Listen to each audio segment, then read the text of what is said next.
Hello friends, मेरा नाम है सुशांत कुमार और आज हम पढ़ेंगे सिंपल हार्मोनिक मोशन का ये बेहद इंटरेस्टिंग और इम्पोर्टेंट चैप्टर। अगर जेई मेंस और एडवांस के पर्सपेक्टिव से देखा जाए तो इससे डायरेक्ट क्वेश्चंस भी आते हैं और कई बार डिफरेंट टॉपिक्स को जैसे कि रोटेशन, फ्लूइड मैकेनिक्स, इलेक्ट्रोमैग्नेटिज्म जैसे चैप्टर्स के साथ एसएचएम के की कॉन्सेप्ट्स को क्लब करने के बाद एक अच्छा सा क्वेश्चन पूछ लिया जाता है, स्पेशली जेई एडवांस में। और कुछ टॉपिक्स जैसे कि वेव्स और ऑल्टरनेटिंग करंट को समझने के लिए आपको एसएचएम की बेसिक अंडरस्टैंडिंग की ज़रूरत पड़ेगी। तो you can say this is one among those topics जिसको बिना किए, जिसको निग्लेक्ट करके you can not have grip over subject of physics. तो चलिए शुरू करते हैं अपने सिंपल हार्मोनिक मोशन के इस चैप्टर को। एसएचएम को पढ़ें उससे पहले हमें कुछ बेसिक टाइप्स ऑफ मोशन जैसे कि पीरियोडिक मोशन और ऑसिलेटरी मोशंस को समझ लेना चाहिए। ऑब्वियसली ये पीरियोडिक और oscillatory motions somewhere they are connected with SHM, इसीलिए हम इनको स्टार्टिंग में पढ़ रहे हैं। तो एसएचएम शुरू करें उससे पहले हम समझते हैं पीरियोडिक मोशन।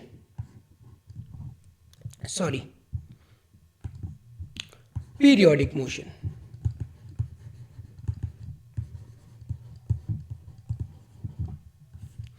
जैसा कि नाम से ही एकदम क्लियर है, it's the motion which repeats itself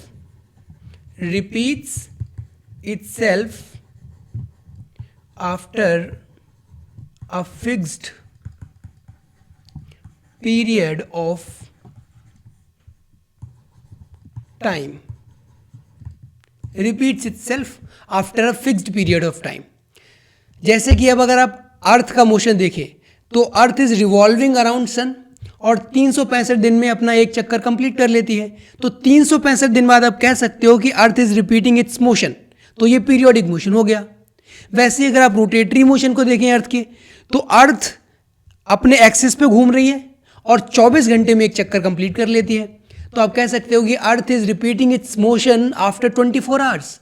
तो आप रोटेटरी मोशन के पर्सपेक्टिव से भी देखें तो भी आप कह सकते हैं कि earth is doing a periodic motion. Okay. तो इसी से रिलेटेड दूसरा जो टर्म है उसको भी समझ लेते हैं। ये है अपना टाइम पीरियड। वो मिनिमम टाइम जिसके बाद ये मोशन रिपीट होता है। हमको पता है कि पीरियोडिक मोशन में जो भी पार्टिकल या जो भी ऑब्जेक्ट पीरियोडिक मोशन परफॉर्म कर रहा है वो इसको रिपीट करता है after a fixed period of time. तो जितने minimum fixed period of time के बाद मोशन रिपीट होना शुरू हो जाता है उसको कह देते हैं टाइम पीरियड। जैसे कि अर्थ के रोटेशन के केस में आप क्या बोलोगे कि after 24 hours the motion starts repeating itself. तो आप कहोगे कि भैया अर्थ का रोटेटरी टाइम पीरियड जो है वो है 24 आवर्स। ठीक है, तो minimum time after which repetition of motion begins.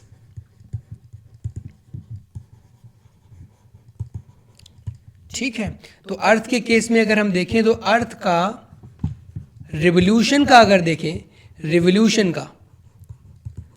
तो वो टाइम पीरियड है 365 days. 365 days is earth time period अगर रिवोल्यूशन को देखें। और रोटेशन के केस में भैया आपको पता ही है 24 आवर्स। ये क्या हो गया? टाइम पीरियड हो गया। बहुत अच्छी बात। अब आता है नेक्स्ट कॉन्सेप्ट, वो है फ्रीक्वेंसी किसे बोलते हैं? Frequency is simply 1 time period, but remember time period must be written in seconds. इसकी अपनी फ्रीक्वेंसी की यूनिट होती है हर्ट्ज की यूनिट होती है। ठीक है, या फिर सेकेंड माइनस भी आप लिख सकते हो, राइट। तो ये फ्रीक्वेंसी हो गया। इसको डिफाइन कैसे करते हैं? 1 सेकेंड में कितने चक्कर कंप्लीट हो रहे हैं, 1 यूनिट ऑफ टाइम में कितने रिवोल्यूशन कंप्लीट हो रहे हैं, उसको आप बोलोगे फ्रीक्वेंसी। इसको बाद में हम डिटेल में पढ़ेंगे तो और ढंग से हमें समझ आएगा। अभी हम थोड़ा सा आगे बढ़ लेते हैं। ठीक है, तो नेक्स्ट अपना जो टॉपिक है, नेक्स्ट अपना टाइप ऑफ मोशन है, वो है भैया ऑसिलेटरी मोशन। ऑसिलेटरी मोशन वो मोशन जो कि ऑसिलेट करता है, उसे ऑसिलेटरी मोशन बोलते हैं। वाह, क्या डेफिनेशन बताई है। ऐसे समझो कि जो motion to and fro type of motion होता है ना, to and fro type of motion is called oscillatory motion. जैसे कि आपने बच्चों को पार्क में झूला झूलते देखा होगा, तो वो झूला जो है, जो स्विंग है, वो एक ऑसिलेटरी मोशन परफॉर्म कर रहा है, ऑसिलेट कर रहा है इधर से उधर। जब भी कोई particle to and fro type of motion करता है, to and fro type of motion करता है, तो उसे बोलेंगे भैया ऑसिलेटरी मोशन हो रहा है, ऑसिलेटरी मोशन हो रहा है। चलिए, अब हमें ऑसिलेटरी मोशन को और डिटेल में अगर पढ़ना है तो हमें कुछ की कॉन्सेप्ट्स को समझना होगा। इसी से रिलेटेड कुछ की कॉन्सेप्ट्स हैं, उनको समझना होगा। हम समझते हैं। एक्चुअली ना, जब हम डेफिनेशन लिख रहे थे ना, तो हमें पूरा लिखना चाहिए था oscillatory motion is to and fro type of motion about a mean position. About a mean position.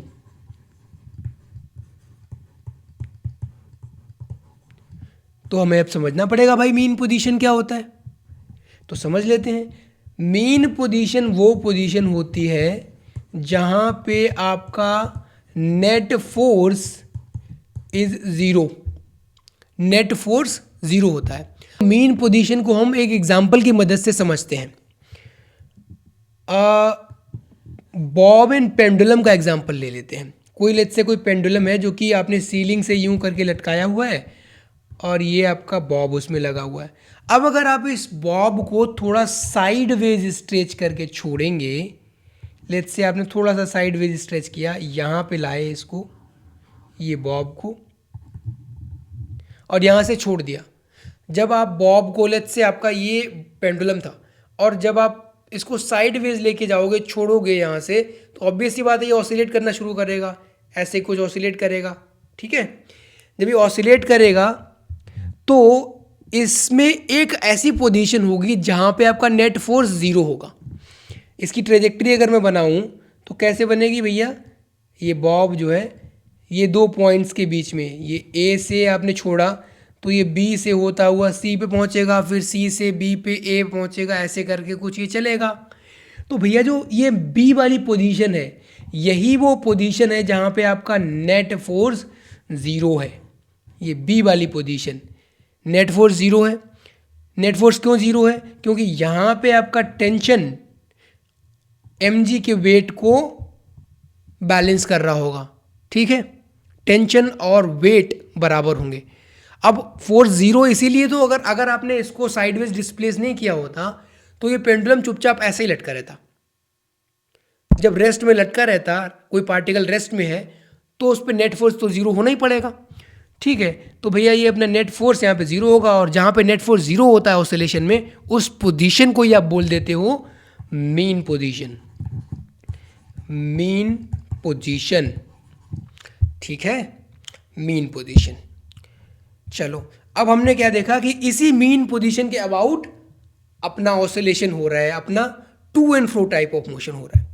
Mean position से जब आप मैक्सिमम डिस्टेंस पे जाते हो, ऑब्वियसली पार्टिकल की बात कर रहे हैं, मीन पोजीशन से पार्टिकल मैक्सिमम कितना जा सकता है? एनर्जी कंजर्वेशन से हम समझ सकते हैं कि इसी ए पॉइंट तक जा सकता है।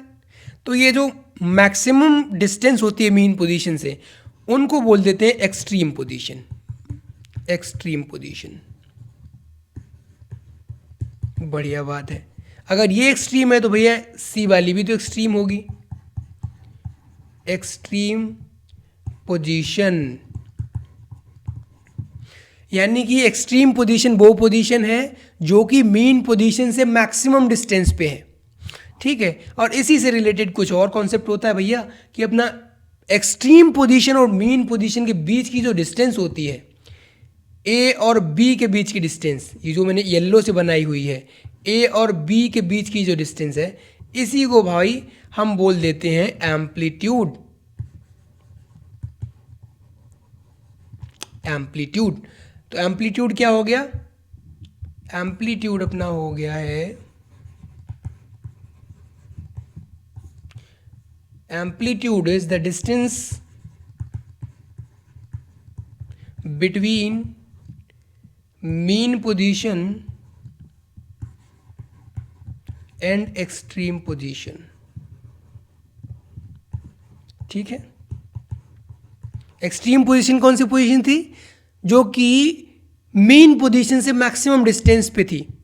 एक्सट्रीम पोजीशन है at maximum distance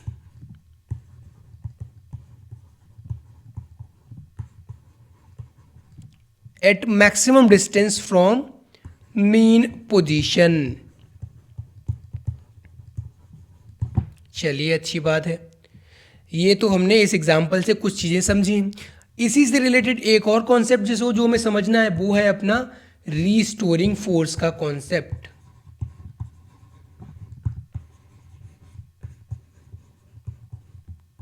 restoring force का कॉन्सेप्ट बॉब के एग्जाम्पल से ही हम ज़रा समझते हैं। बॉब एंड पेंडुलम वाला अपना जो एग्जाम्पल है, हमें पता है यहाँ पे पेंडुलम है। तो भाई जैसे ही ये मीन पोजीशन है, रेस्ट में अभी है। अब अगर आपने इसको साइडवेज थोड़ा डिस्प्लेस कर दिया और वहाँ से छोड़ा, साइडवेज डिस्प्लेस किया, तो आपको पता ही ऑसिलेट करेगा। इन दो पॉइंट्स के बीच में कुछ ऐसे ऑसिलेशन होगा। ये जब आप मीन पोजीशन से साइडवेज ले जाके छोड़ोगे तो भाई ये वापस क्यों आएगा? There must be some driving force, और वो ड्राइविंग फोर्स है अपना रीस्टोरिंग फोर्स का। जैसे ही आप पार्टिकल को मीन पोजीशन से थोड़ा सा दूर लेके जाओगे तो एक रीस्टोरिंग फोर्स पिक्चर में आ जाएगा, और ये रीस्टोरिंग फोर्स का काम एक ही होगा कि पार्टिकल को वापस मीन पोजीशन पे लेके आ जाओ। ठीक है, ऐसे मान लो कि पार्टिकल का घर है मीन पोजीशन, और वो घर जो है उस पार्टिकल को बार बार खींच रहा है, भाई वापस आ जा। इधर गया, भाई वापस आ जा। इधर गया तो भी खींच ले, भाई वापस आ जा। ठीक है, तो रीस्टोरिंग फोर्स का एक ही काम, जब भी अगर कोई डिस्प्लेसमेंट हो रहा है मीन पोजीशन से दूर, तो भाई पार्टिकल को कहेगा कि पार्टिकल साहब वापस घर में आ जा। ठीक है, तो यानी कि अगर हम इसको नोमेनक्लेचर इसका थोड़ा सा करें तो ये पॉइंट अपना मान ले ए है, ये पॉइंट बोल दिया बी है, ये पॉइंट अपना बोल दिया सी है। अगर हम ए पे लेके जाएंगे, ए जो कि एक्सट्रीम पोजीशन को करस्पॉन्ड कर रहा है, जैसे ही हम मीन पोजीशन से लेके इधर बढ़ेंगे एक फोर्स पिक्चर में आ जाएगा जिसका नाम है अपना रिस्टोरिंग फोर्स, और वो किधर लगेगा? इस तरफ लगेगा, मीन पोजीशन की तरफ ही लगेगा, मीन पोजीशन की तरफ ही लगेगा। ठीक है, फोर्स अपना जो रिस्टोरिंग फोर्स है वो कभी भी मीन पोजीशन से दूर नहीं लग सकता, क्योंकि उसका काम क्या है? वापस मीन पोजीशन पे लाना पार्टिकल को। ठीक है, अभी इसकी इक्वेशन समझेंगे तो और हमको ढंग से समझ में आएगा। इक्वेशन जरा देखते हैं। इसकी इक्वेशन होती है अपनी, सिंपल सी इक्वेशन है, force is directly proportional to x की पावर एन, एक्स की power n, where n must be an odd number, 1, 3, 5, 7, 9, 11 etcetera. ठीक है, अगर हम इसको इक्वलिटी में कन्वर्ट करना चाहें तो क्या, ऑब्वियसली आप एक के ला दोगे, एफ इक्वल्स टू माइनस के टाइम्स एक्स की पावर एन। ये इक्वेशन हो गई किसकी? अपने ऑसिलेटरी मोशन की इक्वेशन है, बट एन यहाँ पे ऑड नंबर होना चाहिए। अब यहाँ पे माइनस साइन क्या कर रहा है? Negative sign simply shows the restoring nature of force, क्योंकि फोर्स हमेशा यहाँ पे क्या हो रहा है? डिस्प्लेसमेंट, जब भी डिस्प्लेसमेंट होगा मीन पोजीशन से दूर तो फोर्स उसको अपोज करेगा।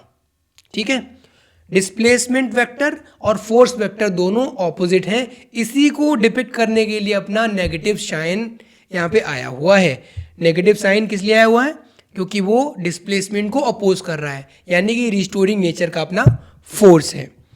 ठीक है, अच्छा ये ऑड नंबर ही क्यों होना चाहिए इसको भी समझ लेते हैं। हमको पता है कि रिस्टोरिंग होने के लिए फोर्स ऐसा होना चाहिए जो कि डिस्प्लेसमेंट को अपोज करे। ठीक है, अच्छा जरा एक एग्जांपल से समझते हैं कि अगर हम n को इवन नंबर ले लेंगे तो क्या होगा। लेट्स से एग्जांपल के तौर पे हमने समझा यहाँ पे अपना कि भैया एक एग्जांपल लिया जहाँ पे हमें फोर्स की वैल्यू कुछ दे दी गई -kx की power let's say 2।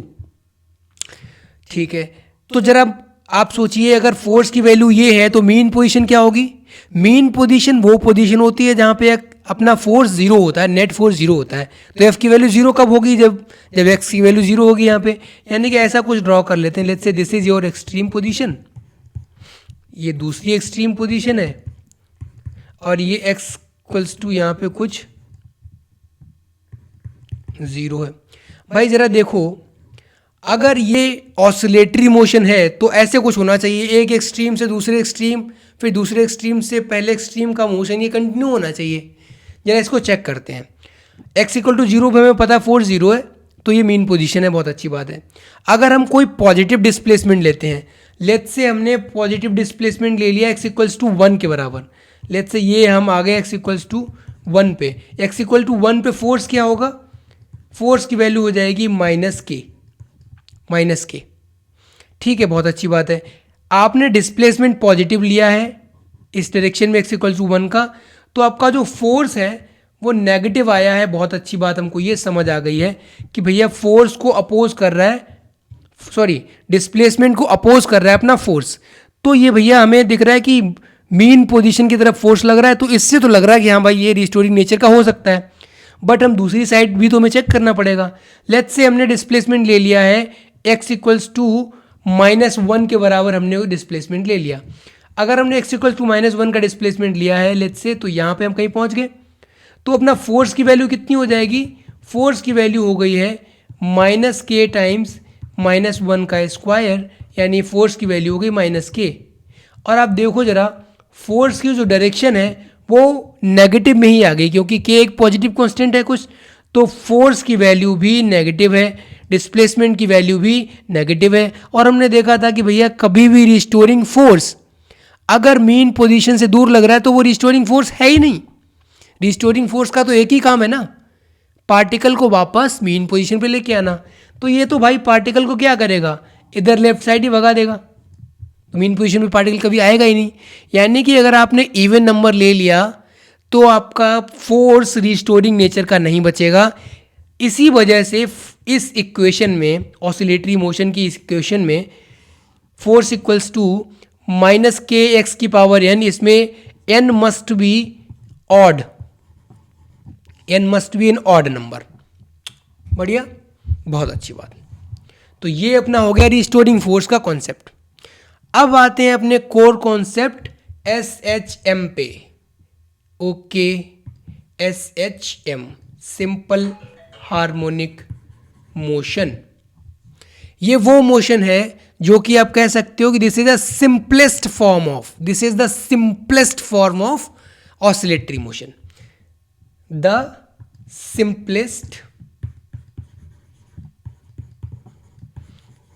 simplest form of oscillatory motion। ये हो गया SHM। हमें पता है कि ऑसिलेटरी मोशन की जो इक्वेशन थी वो है force equals to minus k x की पावर एन। अब हम जब कह रहे हैं कि सिंपलेस्ट फॉर्म, ये तो देखो भैया अपनी है ऑसिलेटरी मोशन की इक्वेशन, ऑसिलेटरी। अब अगर इसका सिंपलेस्ट फॉर्म का मतलब क्या हुआ, मतलब हुआ कि जब n की वैल्यू 1 कर दोगे तो आपको सिंपलेस्ट फॉर्म मिलेगा, n इक्वल्स टू 1 पुट कर दो इसमें, जब n इक्वल्स टू 1 होगा तभी आपका हो जाएगा SHM। बट वो SHM की एक्चुअली पहली कंडीशन होगी, तो देखते हैं। तो अपना फोर्स क्या हो जाएगा, अपना फोर्स हो जाएगा SHM के केस में माइनस के टाइम्स एक्स की पावर 1, यानी कि minus k x. This is your first condition for SHM, simplest form of oscillatory motion is called SHM, simple harmonic motion. SHM की दूसरी कंडीशन भी होती है कि यहां पे जो x है ना, x must be very small, x must be small in comparison to dimensions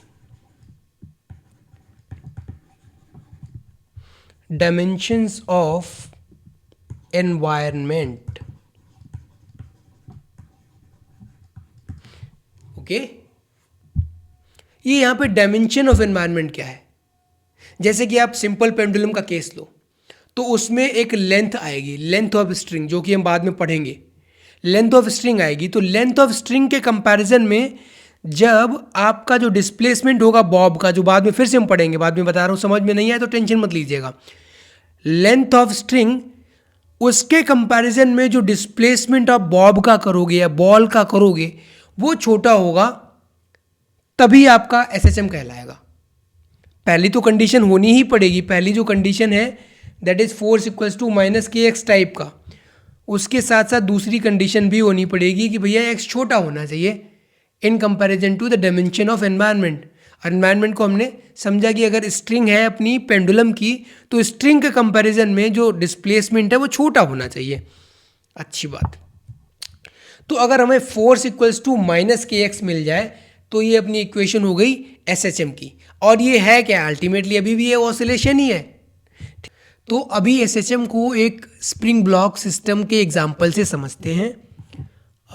let's say ऐसे कोई अपनी स्प्रिंग है और वो ये स्मूथ ग्राउंड में, जिसका म्यू 0 है, कोएफिशिएंट ऑफ फ्रिक्शन 0 है, मास m है, ये k का फोर्स है। अब देखिए, अगर ये सिस्टम रेस्ट में है तो इस पे नेट फोर्स मस्ट बी 0, ठीक है। और जैसे ही आपने क्या किया, इस ब्लॉक को राइट वर्ड कुछ अपनी तरफ पुल किया, राइट वर्ड पुल करोगे तो ब्लॉक के साथ में स्प्रिंग भी पुल होगा। अब अगर स्प्रिंग अगर आपका ब्लॉक एक्स से जाएगा तो स्प्रिंग भी एक्स से ही खींचेगा। स्प्रिंग अगर एक्स से खींचेगा तो आपको पता है स्प्रिंग फोर्स के एक्स के बराबर हो जाएगा, के एक्स के बराबर हो जाएगा। अब क्योंकि ये स्प्रिंग में एक्सटेंशन जो है, स्प्रिंग में एक्सटेंशन हो जाएगा, जिसकी वजह से के एक्स का फोर्स लगेगा, के एक्स का फोर्स लगेगा। अब हमें दिख रहा है ये फोर्स क्या है, के एक्स है।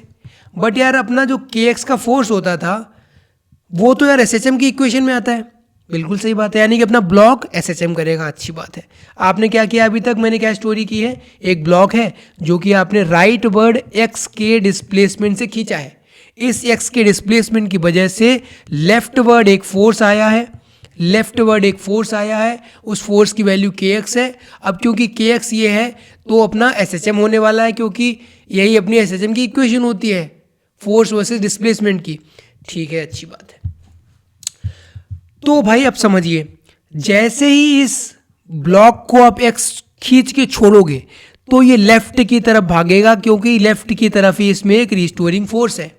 और ये रिस्टोरिंग फोर्स है तो रिस्टोरिंग फोर्स का काम होता है कि पार्टिकल को मीन पोजीशन पे लेके आ जाए।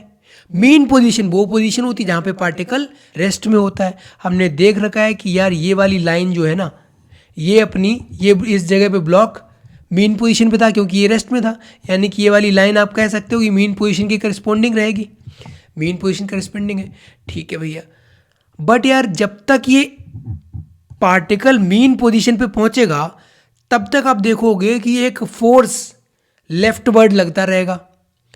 तो जब मीन पोजीशन पे ये पार्टिकल आएगा, जब ये ब्लॉक मीन पोजीशन पे आएगा, तब अचानक से रुक तो नहीं जाएगा, क्योंकि इतनी देर में इसने कोई वेलोसिटी गेन कर ली है। ठीक है, पार्टिकल नहीं रुकेगा क्योंकि इसने एक वेलोसिटी गेन कर ली है। मीन पोजीशन पे तो आप कह रहे हो कि फोर्स 0 होता है। हाँ, बात सही है, मीन पोजीशन पे 0 है। और इतनी सारी डिस्टेंस ये ट्रेवल करके आया, उसका क्या, यहाँ से ये पूरी मीन पोजीशन तक, यहाँ तक तो ये फोर्स एक लगता ही रहा होगा। जब तक स्प्रिंग में एक्सटेंशन है तब तक इसमें फोर्स रहेगा, यानी कि लेफ्ट वर्ड फोर्स लगता रहेगा। अगर हम इस पोजीशन को नाम दे दें एक बार के लिए तो आसान रहेगा आपके लिए। ये पोजीशन मान ली ए है और ये तो अपना एम ही दे देते हैं क्योंकि ये मीन पोजीशन है, ये एम है, ये एम और ये ए। ए से एम तक आने में, ए से एम तक आने में एक फोर्स लग रहा है जो कि लेफ्ट वर्ड है, यानी कि आपकी वेलोसिटी ए से एम तक बढ़ती रहने वाली है। ठीक है, अब भाई मीन पोजीशन पे तो स्प्रिंग अपनी रिलैक्स्ड पोजीशन में आ गई, बट इसके पास, ब्लॉक के पास तो अभी भी एक वेलोसिटी है, यानी कि ब्लॉक स्प्रिंग को फर्दर लेफ्ट की डायरेक्शन में पुश करेगा। जब ब्लॉक स्प्रिंग को फर्दर पुश करेगा तो ब्लॉक इस स्प्रिंग में एक कंप्रेशन आएगा, कंप्रेशन आएगा।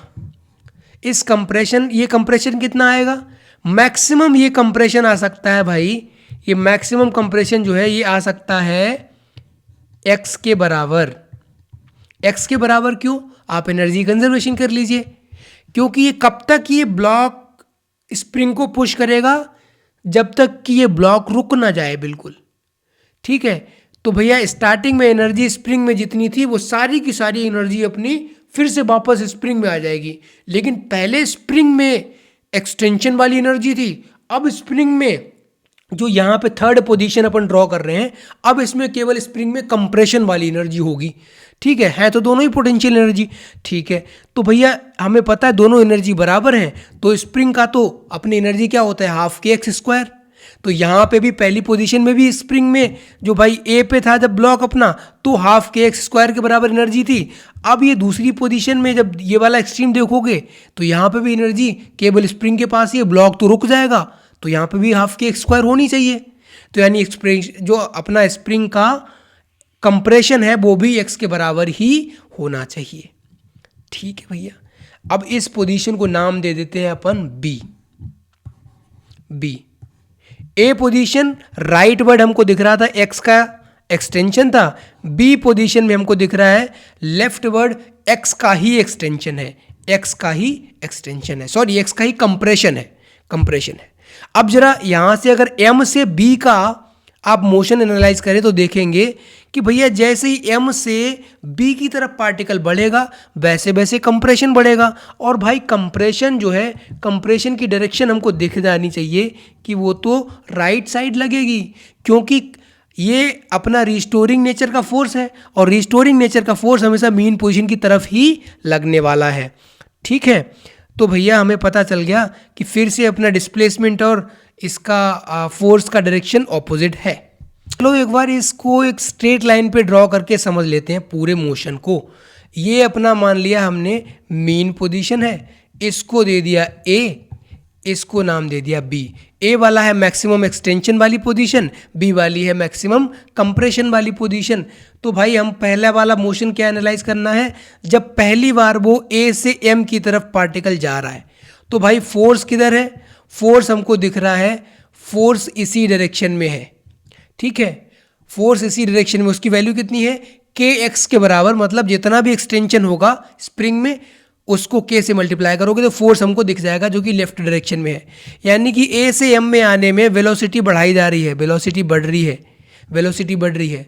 और एम से बी में जाने में आप देखिए वेलोसिटी को अपोज करने के लिए एक फोर्स है, क्योंकि ये कंप्रेशन का फोर्स है। देखो यहाँ पे कंप्रेशन वाला फोर्स है। सो भैया जब कंप्रेशन वाला फोर्स है तो यहाँ से वेलोसिटी कम होगी, कम होते होते यहाँ पे बी पे जीरो हो जाएगी। तो ध्यान रखना है कि भैया जब ए से एम तक बढ़ रही थी वेलोसिटी और एम से बी तक घट रही थी, तो मीन पोजीशन वो पोजीशन है जहाँ पे आपकी वेलोसिटी मैक्सिमम हो जानी चाहिए, मैक्सिमम। बहुत अच्छी बात। अब यार बी पे पहले समझ लेते हैं, बी पे वेलोसिटी क्या होगी। आपको पता है कंप्रेशन वाली सिचुएशन में, मैक्सिमम कंप्रेशन वाली सिचुएशन में ब्लॉक अपना रुकना ही रुकना है, उसके बाद इसका मोशन जो है राइट वर्ड शुरू हो जाएगा। ठीक है, तो भैया बी पे आप देखोगे कि वेलोसिटी जीरो हो गई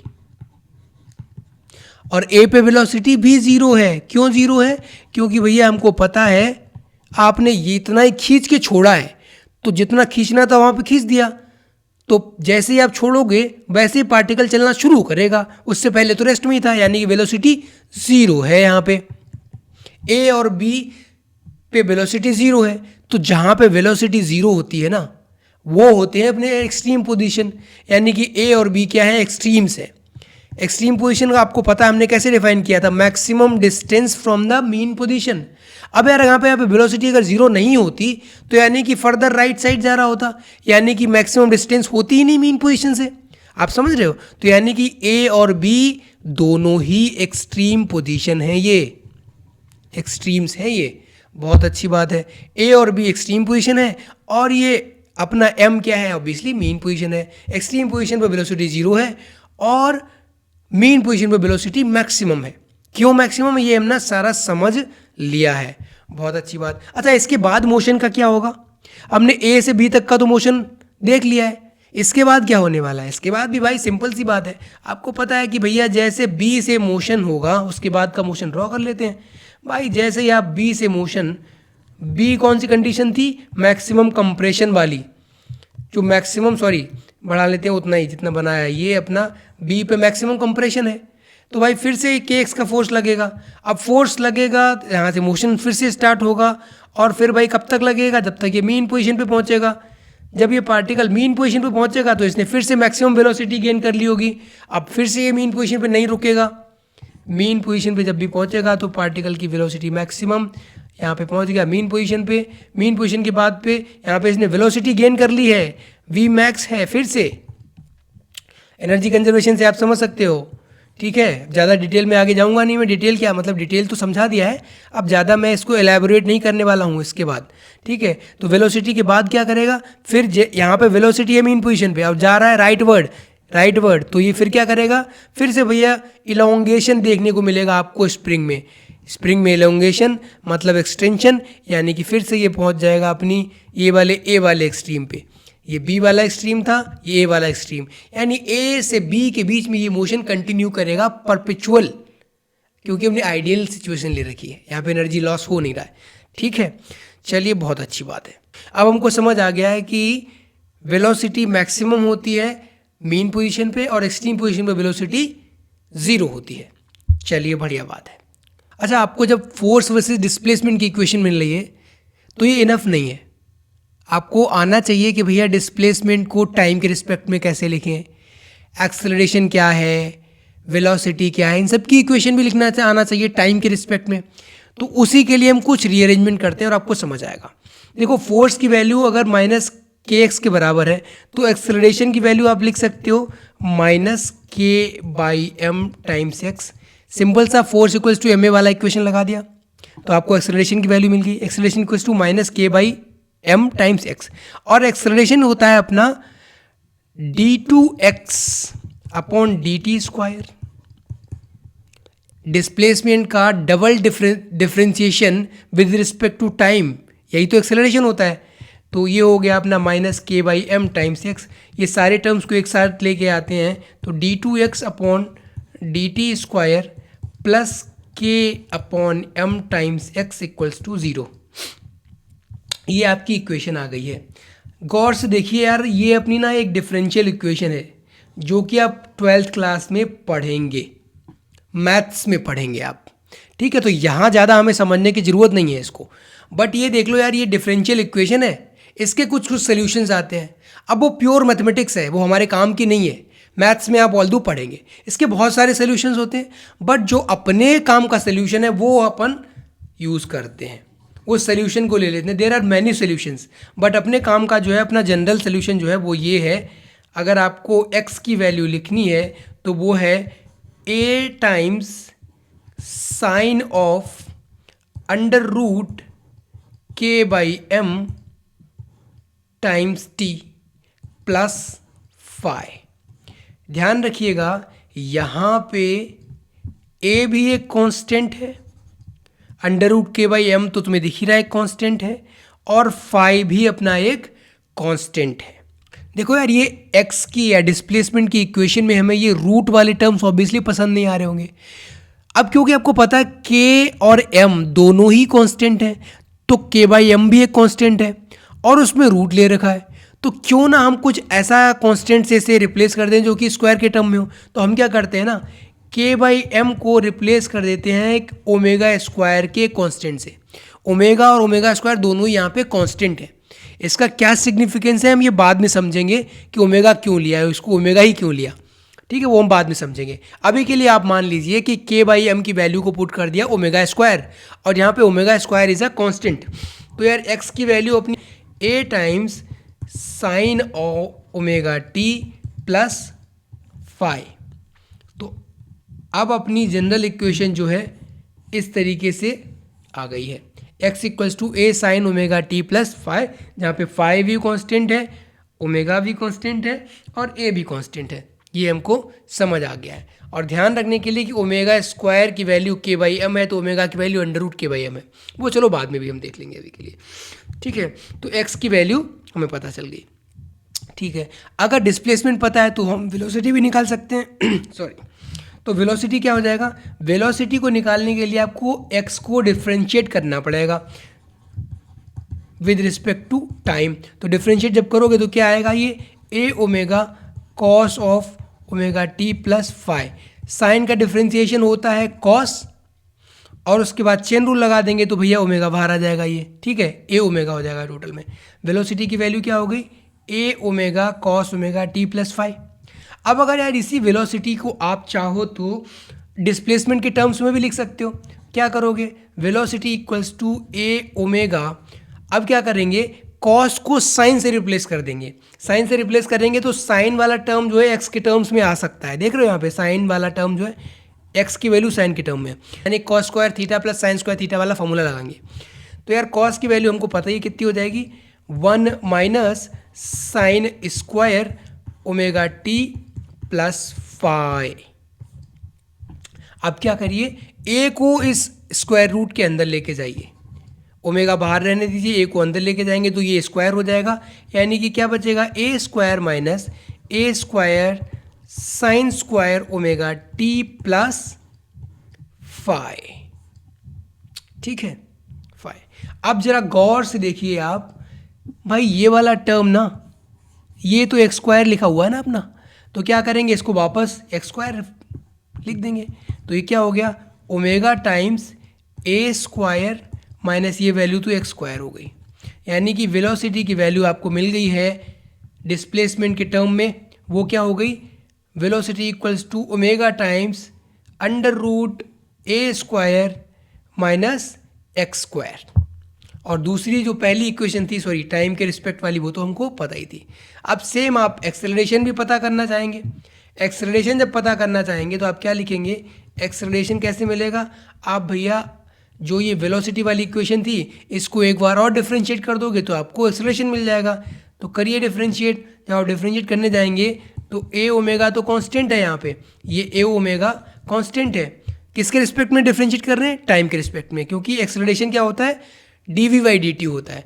ए ओमेगा कांस्टेंट है, कॉस का डिफरेंशिएशन होता है minus sine of omega t plus phi, ठीक है। उसके बाद ये यार ब्रैकेट का अंदर का भी करना पड़ेगा, चेन रूल लगाना पड़ेगा, यानी कि ओमेगा टी भी एक आ जाएगा, सॉरी ओमेगा आ जाएगा, omega only omega, omega T का डिफरेंशिएशन ओमेगा। तो ये हो गया, इसको अगर आप सही से लिखोगे तो क्या मिलेगा आपको, भैया आप लिखोगे तो ये हो जाएगा minus A omega square sine of omega t plus phi.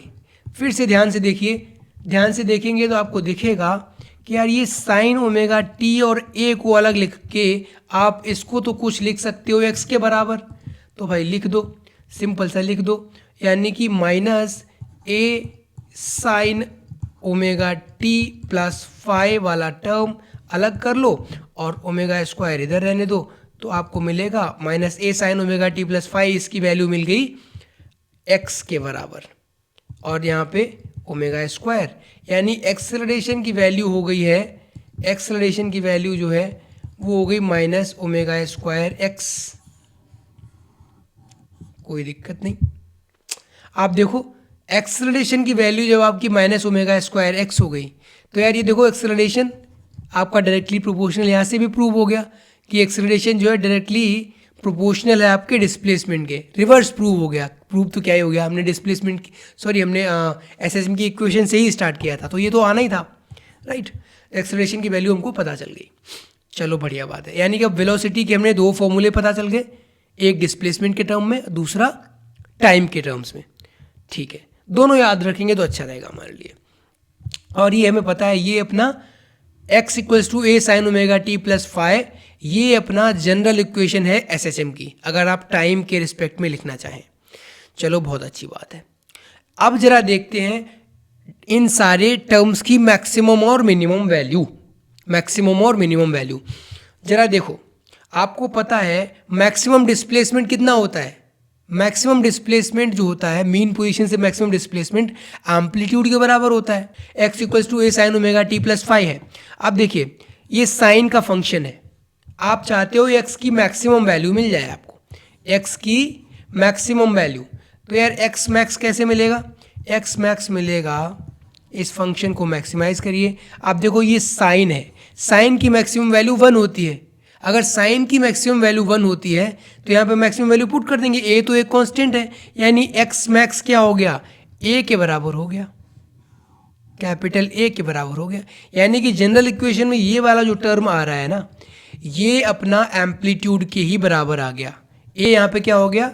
Amplitude. वैसे हमने स्टार्टिंग में क्या लिया था? सिंपल बोला था कि भाई अपना ये ए कोई कांस्टेंट है।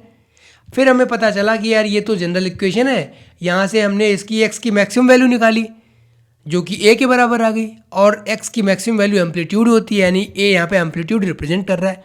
चलिए बहुत अच्छी बात है, ठीक है। अब सेम बात करते हैं, ये ए मैक्सिमम कब मिलता है? हमको पता है ए जो मैक्सिमम है, अगर हम इस वही अपना एसएचएम वाला पार्टिकल ले लें, एसएचएम वाला पार्टिकल जो कि हॉरिजॉन्टल अपने स्प्रिंग ब्लॉक सिस्टम से लिया था। हमने क्या क्या लिया था? ये एक्सट्रीम पोजीशंस थी दो, ए बी सी से कुछ दिखाया था, और ये अपनी मीन पोजीशन थी। तो भैया अगर जब पार्टिकल अपना पॉजिटिव उस पर होगा तो एम्पलीट्यूड के बराबर आपका डिस्प्लेसमेंट होगा, ठीक है। एक्स मैक्स कब मिलेगा? इस वाली पोजीशन में, ठीक है, इस वाली पोजीशन में आपका एक्स मैक्स मिलेगा। इसमें भी एक्स मैक्स ही मिलेगा, बट आप कहोगे वो मैग्नीट्यूड होगा क्योंकि नेगेटिव डायरेक्शन में आ रहा है, ठीक है। तो एक्स मैक्स अगर आपको देखना है सिंपली तो इस वाले एक्सट्रीम पोजीशन पे मिलेगा, और केवल मैग्नीट्यूड को देखना चाहें तो यहाँ पे भी आपको डिस्प्लेसमेंट तो मैक्सिमम ही मिलेगा। डिस्प्लेसमेंट का मैक्सिमम मैग्नीट्यूड मिलेगा इन दोनों एक्सट्रीम पोजीशंस पे, ठीक है। और एक्स की वैल्यू 0 कब मिलेगी? मीन पोजीशन पे। मीन पोजीशन पे आपको एक्स की वैल्यू 0 मिलेगी, ठीक है भैया, बहुत अच्छी बात है। चलिए अगर आप वेलोसिटी को देखना चाहें, वेलोसिटी वाले फंक्शन को अगर आप देखना चाहें तो आप देखेंगे कि ये है ए omega cos omega t plus five. आप पता करना चाहते हैं कि वेलोसिटी की मैक्सिमम वैल्यू कितनी है, तो पता है कि कॉस की मैक्सिमम वैल्यू 1 होती है। तो भैया वी मैक्स अगर आपको निकालना था, वेलोसिटी मैक्स अगर निकालना था तो वो हो जाएगा ए ओमेगा तो कांस्टेंट है, और cos omega t plus five इसकी वैल्यू 1 है, यानी वी मैक्स की वैल्यू ए ओमेगा हो गई। और हम देख के आए ही हैं अभी अभी कि भैया मीन पोजीशन पे ही मैक्सिमम वैल्यू वेलोसिटी मिलती है आपको। तो यानी कि इस जगह पे जब पार्टिकल होगा तब उसको ए ओमेगा की मैक्सिमम वेलोसिटी मिलेगी। ए उसमें कांस्टेंट है या कह लो एम्पलीट्यूड है, और ओमेगा एक कांस्टेंट है जिसको हम बाद में समझेंगे। चलिए अच्छी बात है। अब देखते हैं ज़रा एक्सेलरेशन के बारे में। एक्सेलरेशन को देखोगे तो भैया एक्सेलरेशन की जो इक्वेशन आई है ना अपनी, वो आई है ये acceleration equals to minus omega square x. यार एक्सेलरेशन में आप देखोगे ओमेगा स्क्वायर एक कांस्टेंट है, तो एक्स की वैल्यू जब मैक्सिमम होगी तब ये एक्सेलरेशन मैक्सिमम हो जाएगा। मैग्नीट्यूड की बात कर रहा हूँ मैं यहाँ पे, नेगेटिव साइन तो डायरेक्शन शो कर रहा है। तो यार एक्सेलरेशन अगर मैक्सिमम मैग्नीट्यूड आप चाहते हो तो वो हो जाएगा माइनस ओमेगा स्क्वायर, ये मैक्स बता रहा हूँ मैं, एक्सेलरेशन के मैग्नीट्यूड की बात कर रहा हूँ, माइनस ओमेगा स्क्वायर एक्स का मैग्नीट्यूड मैक्सिमम कर दो, यानी कि वो ए के बराबर हो गया। एक्सेलरेशन मैक्सिमम की वैल्यू हमने ये लिख ली है, और वो कब मिलेगी? जब एम्पलीट्यूड के बराबर आपका डिस्प्लेसमेंट होगा। तो वो एम्पलीट्यूड के बराबर डिस्प्लेसमेंट कब हो रहा है भाई? या तो ये इधर जाओ तो भी अब आपका एम्पलीट्यूड के बराबर डिस्प्लेसमेंट का मैग्नीट्यूड हुआ है, और इधर जाओ तो भी एम्पलीट्यूड के बराबर डिस्प्लेसमेंट का मैग्नीट्यूड हुआ है, ठीक है। तो एक्सट्रीम पोजीशन पे आप देखोगे कि आपका एक्सेलरेशन मैक्सिमम है। तो जल्दी से समराइज करते हैं। मीन पोजीशन पे वेलोसिटी मैक्सिमम, वेलोसिटी मैक्सिमम, और एक्सेलरेशन, वेलोसिटी तो मैक्सिमम हो गया मैक्स, एक्सेलरेशन क्या हो गया? 0 हो गया। 0 क्यों? क्योंकि मीन पोजीशन पे एक्स की वैल्यू 0 है, और यहाँ पे देखो एक्सेलरेशन की इक्वेशन आई ओमेगा स्क्वायर एक्स, इसमें एक्स की वैल्यू जब 0 पुट करोगे भैया, एक्स की वैल्यू जैसे ही 0 पुट करोगे आपका एक्सेलरेशन 0 हो जाएगा मीन पोजीशन पे, ठीक है। और यहाँ से देख लो एक्सट्रीम पोजीशन पे आपने देखा कि भैया अपना एक्सेलरेशन मैक्सिमम है, मैक्सिमम एक्सेलरेशन का मैग्नीट्यूड मैक्सिमम है, एक्सेलरेशन का मैग्नीट्यूड मैक्सिमम। और यहाँ पे वेलोसिटी क्या है? वेलोसिटी अभी पीछे देख के आए हैं हम, वेलोसिटी 0 है। कहाँ पे? वेलोसिटी 0 है एक्सट्रीम पोजीशन पे, और मीन पोजीशन पे वेलोसिटी मैक्सिमम है। चलिए ये सारी बातें हम समझ गए हैं होपफुली। तो अब जरा कुछ क्वेश्चंस कर लेते हैं इसी जनरल इक्वेशन ऑफ एसएचएम पे बेस्ड क्वेश्चन कर लेते हैं। लेट्स से आपको दिया गया है कुछ x की value 5 sine of 20t plus pi by 3 ये दिया गया है। आपको पूछा गया है एम्पलीट्यूड की वैल्यू बताओ। फिर आपसे पूछा गया है आप बताइए फाई की वैल्यू क्या है। फाई क्या होता है अभी डिटेल में हम पढ़ लेंगे, डोंट वरी अबाउट इट, ठीक है। फाई की वैल्यू पूछी जाए, ठीक है। फिर आपसे वेलोसिटी, मैक्सिमम वेलोसिटी की वैल्यू पूछी जाए, मैक्सिमम वेलोसिटी की वैल्यू पूछी जाए, मैक्सिमम एक्सेलरेशन के मैग्नीट्यूड की वैल्यू पूछी जाए, मैग्नीट्यूड पूछा जाए क्या है, आपको ये सब बताना हो तो ज़रा देख के ही समझ लीजिए। आपको पता है जनरल इक्वेशन आपकी होती है y इक्वल्स टू ए या x इक्वल्स टू या y इक्वल्स टू, कुछ भी आप लिख सकते हो, y equals to A sine omega t plus phi type की। आप क्या करेंगे, सिंपल सी बात है, आप कंपेयर करेंगे एम्पलीट्यूड यहाँ पे दिख रहा है ए की जगह पे आपका 5 आया हुआ है, यानी एम्पलीट्यूड 5 के बराबर हो गया। उसके बाद आप देखेंगे ओमेगा की जगह पे ये 20 आया हुआ है, ठीक है। ओमेगा की जगह पे 20 है, यानी ओमेगा अगर पूछा होता तो ओमेगा की वैल्यू 20 लिख देते।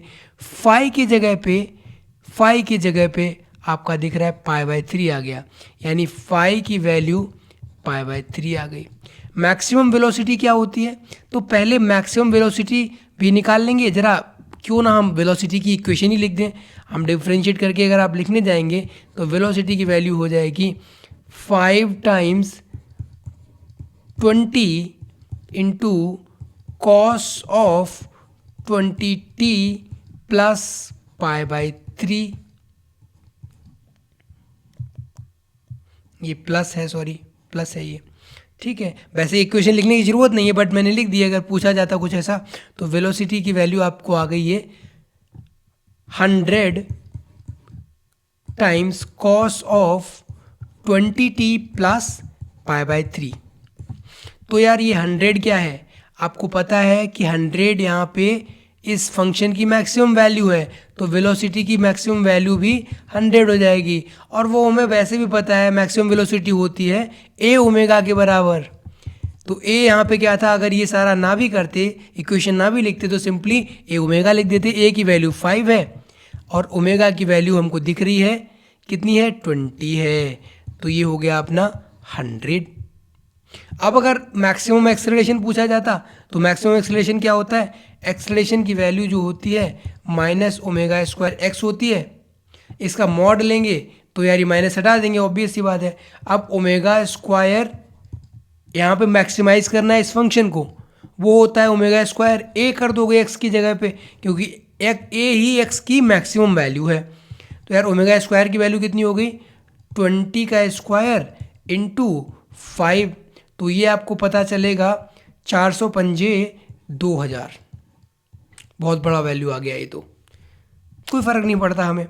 ओमेगा स्क्वायर ए हमने कर दिया तो ये हो गया है 2000, ठीक है, कोई दिक्कत नहीं है। ऐसे ही अगर दूसरा क्वेश्चन हम करना सॉल्व चाहें तो देख लेते हैं, दूसरे क्वेश्चन को देख लेते हैं। Let's say y equals to 6 cos of 100t plus. अब अगर फिर से हमसे सारे पैरामीटर्स पूछे जाए तो हम क्या करेंगे, फिर से इसको कन्वर्ट करने की कोशिश करेंगे जनरल इक्वेशन ऑफ एसएचएम के टर्म्स में। देखो जरा यहाँ देखिए 2 पाई लिखा हुआ है, ये तो कोई इसका मतलब ही नहीं हुआ। आपको पता है कॉस का पीरियड क्या होता है, 2 पाई के बराबर होता है। तो इसको सिंपली हम क्या लिख सकते थे, 6 कॉस ऑफ 100t। अब हमको हमारा काम है कि भैया इसको जनरल इक्वेशन ऑफ एसएचएम के टर्म्स में लाए। वो क्या होती है, y equals to A sine omega t plus 5 का, ऐसा कुछ लेके आए हम, तब हमारा काम बनेगा। तो भैया क्या करते हैं, कॉस को साइन के टर्म में लेके आते हैं। तो इसको आप ध्यान से देखिए, ऐसे लिख सकते हो, ये सिंपल सी ट्रिग्नोमेट्री है। आप क्या करिए, ऐसे लिख दीजिए इसको 100t प्लस पाई बाई 2, ऐसे लिख सकते हो, बिल्कुल लिख सकते हो। अब बस काम हो गया अपना, यही जनरल इक्वेशन हो गई। आपको देखो कंपेयर कर लो, y equals to 6 sine of 100t plus pi by 2। तो यहाँ से आपको दिखेगा फिर से a की वैल्यू जो है 6 हो गई है, ओमेगा की वैल्यू 100 हो गई है, फाई की वैल्यू पाई बाई 2 हो गई है। अब आपसे वेलोसिटी मैक्सिमम पूछी जाएगी तो a ओमेगा कर दोगे, अगर एक्सेलरेशन मैक्सिमम पूछा जाएगा तो ओमेगा स्क्वायर a कर दोगे, राइट। यही कर देना है बस आपको, बहुत सिंपल सा है, आसान है। तो आज के लिए इतना ही, मिलते हैं नेक्स्ट क्लास में जहां पे हम फेजर डायग्राम के बारे में पढ़ेंगे। फेजर डायग्राम जो कि एक तरीका होता है एसएचएम को फर्दर सिंप्लीफाई करके पढ़ने का। तो अभी तक अगर आपको बहुत ज़्यादा फील नहीं आ रही है तो next lecture is going to be the one जहां पे आपको एसएचएम की रियलिस्टिक फील आने वाली है। चलिए, बहुत बहुत धन्यवाद।